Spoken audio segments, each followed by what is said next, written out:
Magandang araw mga bata!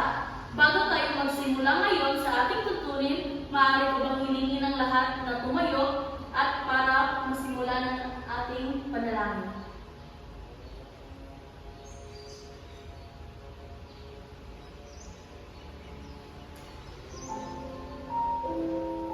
Panginoong Hesus, maraming salamat po sa lahat ng biyaya na pinagkakaroon mo sa amin sa araw-araw. Salamat po sa araw na ito na kami po ay nagkaroon ng pagkakataon upang matuto. Bigyan niyo po ng lakas ang aming mga guro na sila maghahatid sa amin ng mga kaalaman. At nawa po ay tulungan niyo kami ng aming mga araw nawa ay mabuti ang araming ngayon.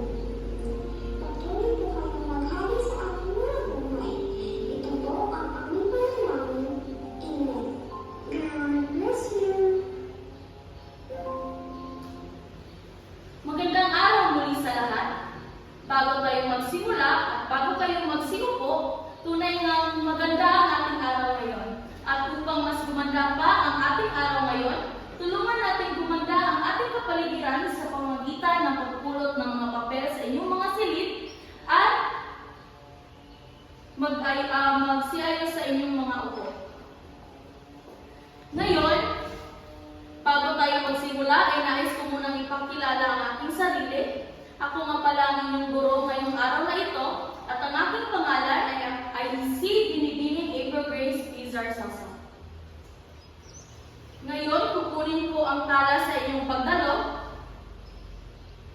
at kapag natawag ko ang inyong pangalan ay nais kong sabihin ninyo ang inyong paboritong pagkain. Halimbawa, Mindaros ice cream.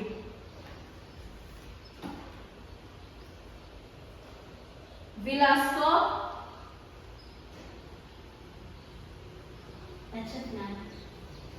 Mindaros. Ice cream. Yaman ang lahat ay nasa ayos na, nais ko munang ipakilala sa inyo o ipakita ang ating mga tuntunin sa paaralan ngayong araw na ito. Pinakauna, walang cellphones habang tayo ay nagkaklase. Pangalawa, dapat tayong makinig sa ating mga guro. At pangatlo, maging aktibo at kooperatibo. Ngayon, bago natin simulan ang ating klase, magkakaroon muna tayo ng pagbabalik-aral. Ngayon, bago tayo magsimula sa ating klase, nais ko muna kayong magbalik-aral sa ating natutunan noong nakaraang araw.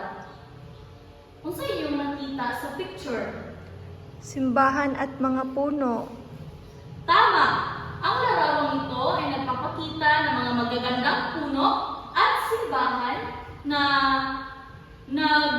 nagpapakita ng espiritual na koneksyon at kagandahan ng ating kapaligiran.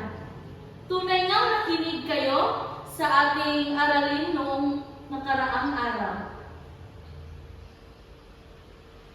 At ngayon, bago tayo magsimula sa ating tatalakayin, meron tayong gagawin pagising sa ating mga isipan at katawan. Handa na ba ang lahat? Opo, ma'am. So ngayon, ito ay tinatawag na Pass the Message Relay at igugrupo ko kayo sa tatlo.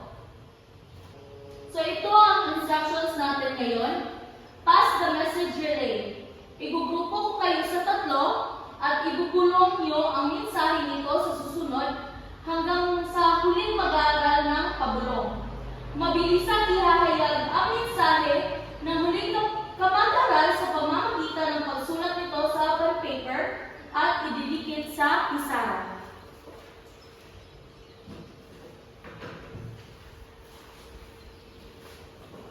So karon kay grupo naman kamo na ako'y ihatag na tulo ka mensahe para inyo lang ma-ansiran o mabasa isa ka estudyante ang message hantod sa pinakalas na estudyante o paunhanay sila o dagan sa tunga.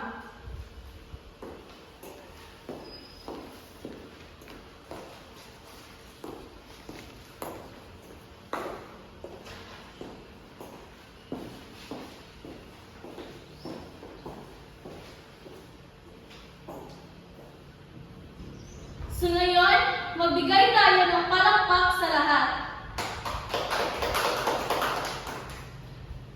Ano ang unang mensahe? Tama! Ang unang mensahe ay ang sariling gawi sa pangangalaga sa mga puno at halaman. Bigyan natin ng palakpak ang unang grupo. Magaling! At ang pangalawang mensahe? Tama! Ang pangangalaga bilang tanda ng pagiging mapanagutan. Tama na naman kayo, kaya bigyan na naman natin ng palakpak ang ikalawang grupo. At ang pangatlong mensahe ay, tama! Katiwala sa pagpapanatiling ligtas, malinis, at maayos ang kapaligiran. Palakpakan natin ang ating mga sarili. Talagang nga mga magagaling ang aking mga estudyante. At ngayon, maglalahad na tayo ng paksa. Ngayon ay dumako na tayo sa ating paksa. Meron pa kayong clue sa ating tatalakayin ngayon? Magaling! Mahalaga ang sariling gawi sa pangangalaga sa ating mga puno at halaman dahil sa bawat individual na aksyon na ating ginagawa sa mga ito araw-araw ay naliligtas natin ang ating kapaligiran at ang ating sarili sa kapahamakan. Ngayon ay meron akong karagdagang aktibidad. Handa na ba ang lahat? Yes, ma'am. So ngayon, tukuyin niyo sa mga larawan na aking ipapakita ngayon kung ito ba ay nagpapakita ng mga sariling gawi sa mga puno at halaman o hindi. At dahil marami kayo, ay pipili lamang tayo ng 4 na estudyante na makakasagot sa pisaran. At ang paraan ng pagpili natin ay bibigyan ko kayo ng bulaklak o papel at ipapasa-pasa nyo ito habang kayo ay kumakanta ng liron-liron sinta. At ako ay nakapikit at sa anumang oras ay imupulat ko ang aking mata at kung sino ang nakita kong may hawak ng bulaklak ay pupunta sa gitna upang sagutan ang gawain. Ngayon, atin ang simulan ang ating palaro.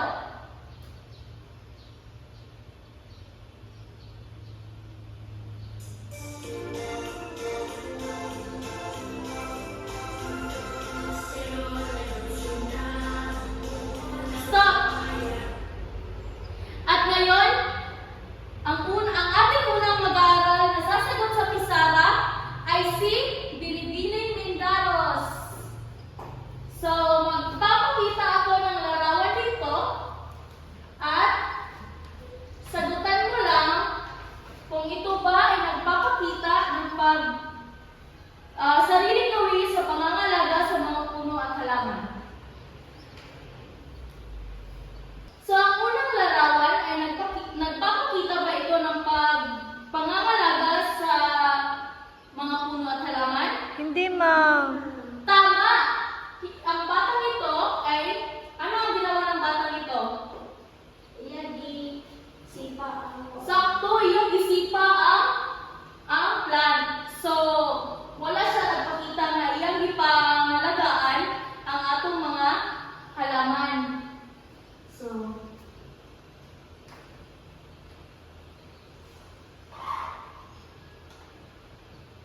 So ngayon, magaling mga bata at nasagutan nyo ang aking aktibidad na binigay sa inyo.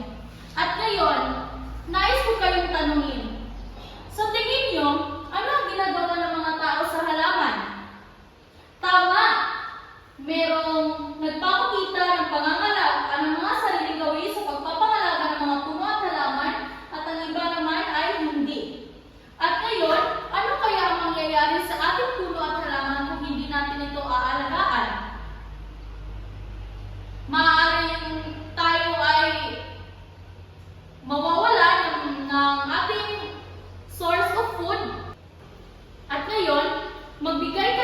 iba't ibang paraan sa pangangalaga ng mga puno at halaman.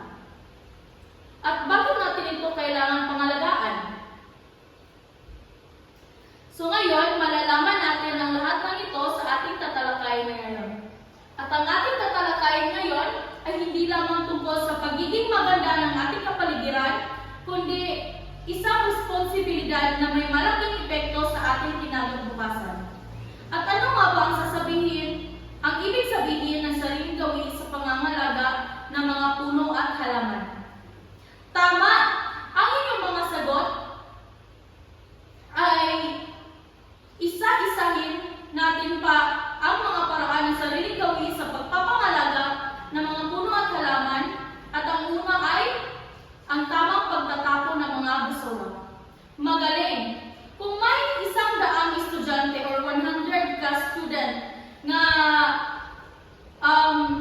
sa paaralan na maglabay kada adlaw o isa ka plastic bottle. So, imo muna sa isa ka week or sa isang linggo, ilan bang araw ng isang linggo? So, 7, di ba? So, merong 100 ka students na nagtatapon ng plastic bottle kada araw.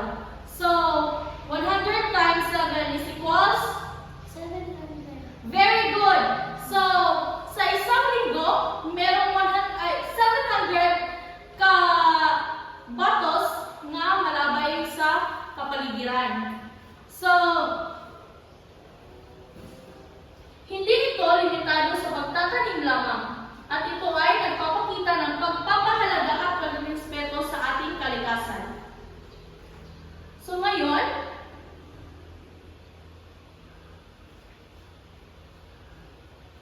meron akong mga halimbawa.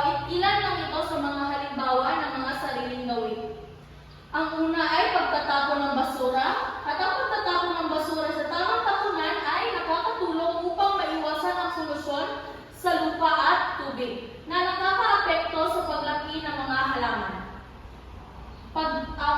Pagkalawa ay ang pag-iwas sa pagputol ng puno ng walang pahintulot, at ang mga puno ay mahalaga sa ating kapaligiran.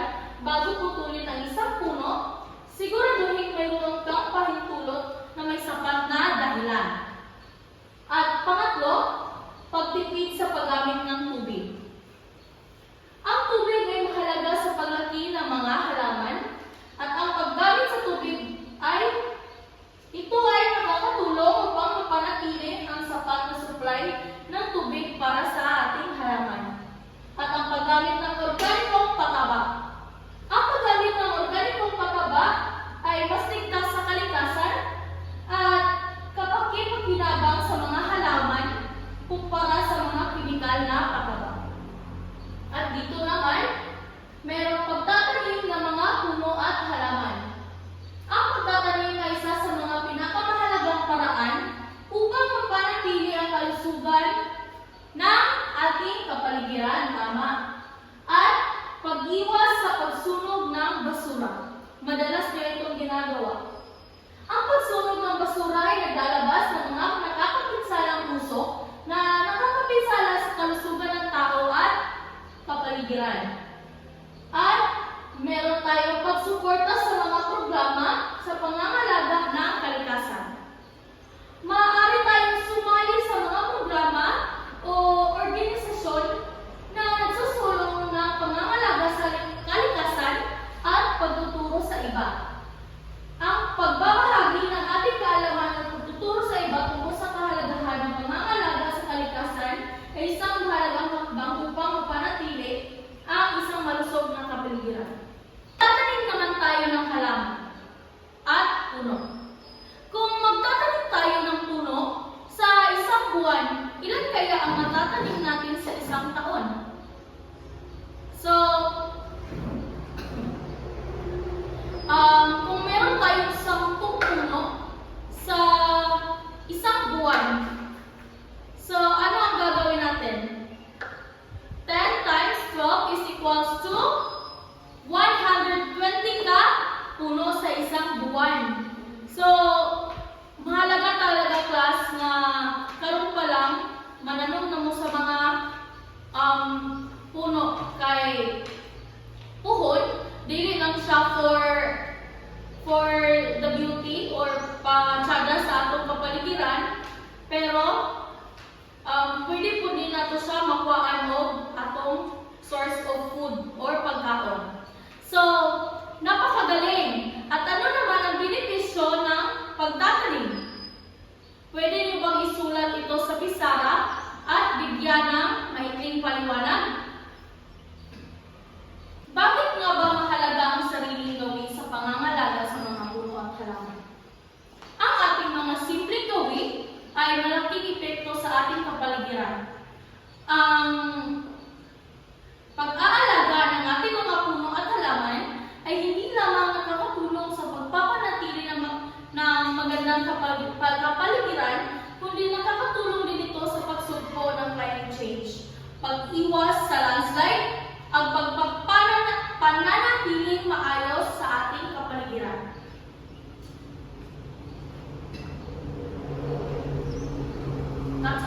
Ngayon, upang malaman ko ang inyong natutunan, ay igugrupo ko kayo sa dalawang hanan.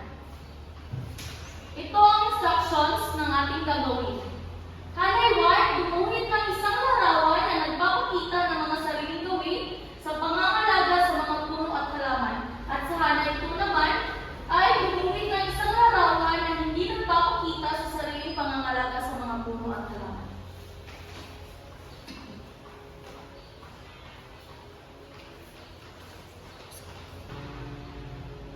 Magaling mga estudyante at nasagutan nyo ang ating ginawang gawain. Ngayon naman, meron akong ipapasagot sa inyo.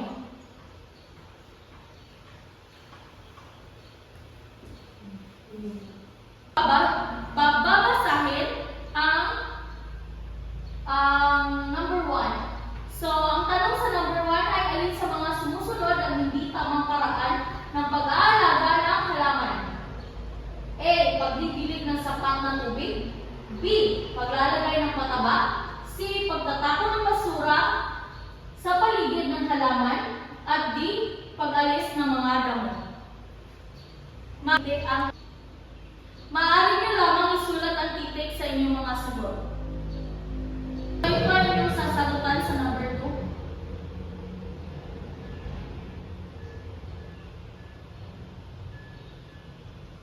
At ito naman ang inyong sasagutan sa number 3. Ito ang bilang 4. Ang pinakahuli sa lahat ay ang bilang 5. Bago tayo matapos sa ating aralin, meron muna akong ibibigay na takdang aralin na inyong sasagutan sa inyong mga bahay. Maraming salamat sa inyong lahat sa pakikinig at bago natin tapusin ang ating aralin ngayon, maaari ko bang hilingin muli ang aking mga estudyante na tumayo at upang magdasal sa ating closing prayer. In the name of the Father, and of the Son, and of the Holy Spirit. Amen. Dear Lord, salamat sa lahat.